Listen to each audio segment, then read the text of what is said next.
Existem três substâncias espirituais: a de Deus, a dos anjos e a da alma humana.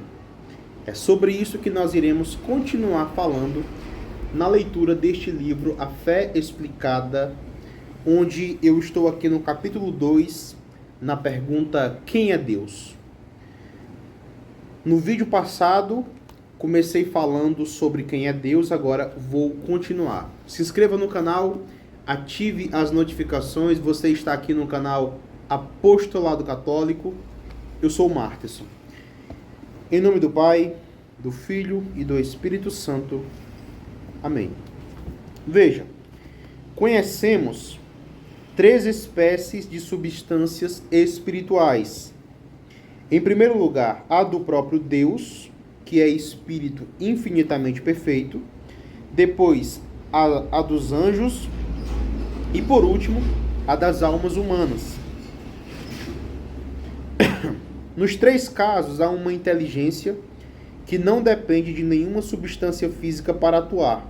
Então, lembrando que nós estamos aqui falando sobre Deus, tá? Mas, para falarmos sobre Deus, também iremos falar sobre os anjos e sobre o ser humano, a imagem e semelhança dele. Em Deus, no anjo e no ser humano, não existe a necessidade da matéria, tá certo? Para que a inteligência exista. Eu não estou dizendo que o ser humano não precise de corpo, ele precisa de corpo para ser um ser humano, tá? Mas para a alma humana existir e continuar sendo quem ela é, enquanto alma, quando ela perder o corpo, ela continuará sendo inteligente, tá bom? É verdade que nesta vida, a nossa alma está unida a um corpo físico e que depende dele para as suas atividades enquanto ser humano. Mas não é uma dependência absoluta e permanente. Quando se separa do corpo pela morte, a alma continua a atuar, continua a conhecer, a querer e a amar até mais livremente do que nesta vida mortal. Repito, para sermos um ser humano, precisamos deste corpo. Mas para continuarmos existindo enquanto almas imortais, não precisamos do corpo. E quando a alma se separar do corpo pela morte, a alma continuará existindo, continuará desejando, continuará conhecendo, tá certo? Continuará com suas faculdades normais e terá até mais liberdade para amar. Catecismo 362. A pessoa humana, criada à imagem de Deus, é um ser ao mesmo tempo corporal e espiritual. O relato bíblico exprime esta realidade com uma linguagem simbólica, ao afirmar que o Senhor Deus modelou o homem com a argila do solo, insuflou em suas narinas um hálito de vida e o homem se tornou um ser vivente. Se queremos imaginar como é um espírito, tarefa difícil, né? Difícil, pois imaginar significa compor uma imagem. E aqui não há imagem que possamos formar. Se queremos fazer uma ideia do que é um espírito, devemos pensar como seríamos se o nosso corpo se evaporasse subitamente. Ou seja, o padre está tentando aqui fazer com que nós pensamos o que é o espírito. Que, na verdade, o objetivo dele não é que a gente imagine o espírito. É que a gente tenha essa consciência de que não dá para imaginarmos algo imaterial. E se não dá para imaginarmos, porque não é matéria, porque não é divisível, não tem partes, a consequência lógica disso é que nós perceberemos que a nossa alma é imortal, tá? Ainda conservaríamos todo o conhecimento que possuímos. Ou seja, o nosso corpo morre E o espírito que a gente não consegue ver, é como se fosse um vapor, mas não é esta a melhor imagem. É importante que nós tenhamos em mente que, mesmo que seja algo que a gente não toca, que a gente não consegue ver, esse espírito, o nosso espírito, a nossa alma, continua conservando todo o nosso conhecimento. Repito, a morte não mata quem nós somos. Tudo que nós conhecemos, continuaremos a conhecer após a morte. Nem a vida, nem a morte nos separará do amor de Deus, vai dizer São Paulo em Romanos 8. Todos os nossos afetos, nada disso é apagado pela morte. Ainda seríamos um eu, mas sem corpo. Seríamos, pois, espírito. Isso aqui tem que ser ensinado com muito mais ênfase nas catequeses, nas pregações. Parece que as pessoas não acreditam mais que após a morte elas vão continuar existindo no céu, no inferno ou no purgatório.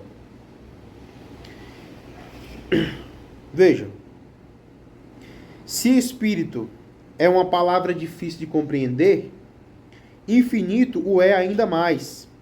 Infinito significa não finito. E, por sua vez, finito quer dizer limitado.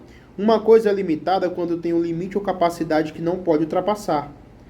Todo criado é finito de algum modo. Então, veja, ser humano e anjos são finitos e limitados, tá? A água que o Oceano Pacífico pode conter tem limites. A energia do átomo de hidrogênio tem limites. A própria santidade da Virgem Maria tem limites. Óbvio, né? A santidade da Virgem Maria é uma participação da santidade daquele que é todo santo, tá bom? Do Deus Todo-Poderoso. Mas em Deus não há limites de nenhum gênero. Deus não está limitado em nenhum sentido. O Catecismo da Igreja Católica diz-nos que Deus é infinitamente perfeito. Parágrafo 48. O que significa que não há nada de bom, apetecível e valioso que não se encontre em Deus em grau absolutamente ilimitado. Então, tudo que existe de bom no ser humano ou em qualquer outra coisa, em Deus existe de maneira infinita. É como se toda a nossa bondade, todas as nossas qualidades existissem de uma maneira participativa. É como se eu sou bom porque eu participo da bondade de Deus. Você é inteligente porque você participa da inteligência de Deus. Você ama porque você participa do amor de Deus. É como se tudo que existisse de bom, de lindo, de perfeito, em qualquer lugar do universo da existência, em Deus existisse de maneira infinitamente, tá? Infinitamente perfeito, infinitamente melhor, tá bom? Continuando. Talvez o expressamos melhor se invertermos a frase e dissermos que nada há de bom, apetecível ou valioso no universo que não seja reflexo, tá? Uma pequena faísca, poderíamos dizer, desta mesma qualidade segundo existe incomensuravelmente em Deus. A beleza de uma flor, por exemplo, é um reflexo minúsculo da beleza sem limites de Deus, assim como um fugaz raio de lua é um pálido reflexo da cegante luz solar. A santidade de Nossa Senhora é como se fosse a lua, brilhando, mas é um brilho que vem do sol. Da mesma forma, tudo de bom que existe em qualquer lugar é uma mera participação daquilo que tudo de bom existe em Deus. É nesta maneira que nós temos que entender, tá bom? É o Senhor que é a fonte de tudo. É por isso que todas as nossas virtudes, todas as nossas bondades, tudo que a gente acerta, tudo que a gente faz de correto, todo o nosso martírio, tudo só é porque é em Deus. Sem mim, nada podeis fazer. As perfeições de Deus são da mesma substância de Deus. Se quiséssemos expressar-nos com perfeita exatidão, não diríamos que Deus é bom, mas sim que Deus é a bondade. Deus, falando com propriedade, não é sábio, é sabedoria.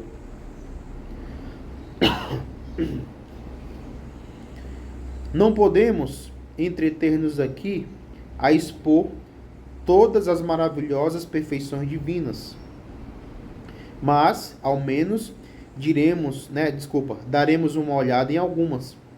Já tratamos de uma das perfeições de Deus, a sua eternidade.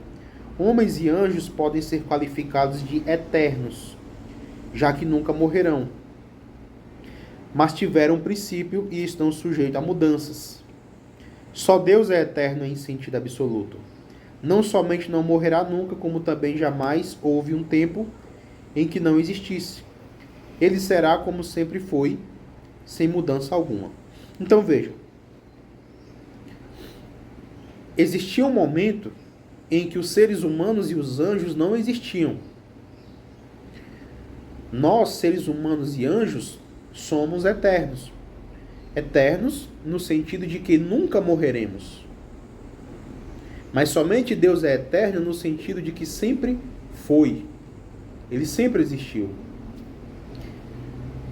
A minha cabeça buga muito quando eu uso a palavra existir para Deus, mas para fins didáticos eu tenho que utilizar.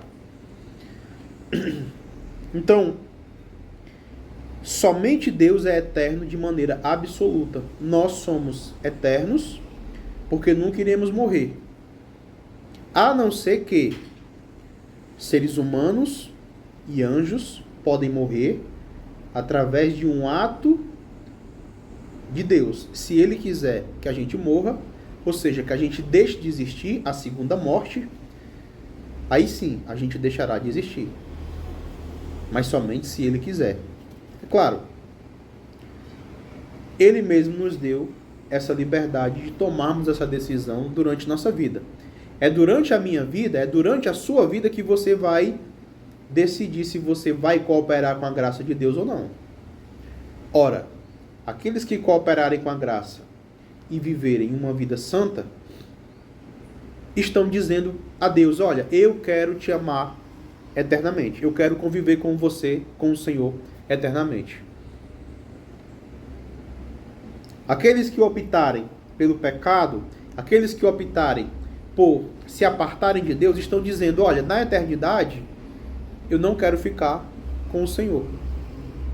Pode me colocar para outro lugar. Eu não te quero. Eu estou decidindo deliberadamente, através do meu pecado, que não quero conviver com Deus Todo-Poderoso. O que vai acontecer com essa alma? A segunda morte. O afastamento total de Deus. O inferno. Tá bom? Inferno mesmo. Não é, como alguns exegetas querem falsificar a escritura. O inferno era o Gena, era um lugar que era um lixão. Não é isso, não é isso. É literal, é inferno mesmo. É um lugar que existe, tá bom? E para finalizar esta aula, esta parte, quando nós dizemos, eu sou bom, eu sou inteligente, eu sou sábio, eu sou cuidadoso, eu sou bonito, é como se fossem adjetivos que são coisas que não são minhas, mas estão comigo por algum tempo. Mas quando eu digo Deus é bom, na verdade eu deveria dizer Deus é a bondade, porque não é que Deus está bom por algum momento, é que Ele é bom. Ele não é outra coisa a não ser bom. Ele não é outra coisa a não ser perfeito. Ele não é outra coisa a não ser inteligente. Eu sou forte. É como se eu tivesse uma qualidade temporária. Mas Deus não é forte. Deus é a força. Não é uma qualidade. Ele é. Tá bom? Próxima aula, nós iremos falar sobre mais algumas coisas sobre Deus e finalizar este segundo capítulo até entrarmos no capítulo 3, a unidade e a trindade de Deus. Louvado seja nosso Senhor Jesus Cristo, para sempre seja louvado, em nome do Pai, do Filho e do Espírito Santo. Amém.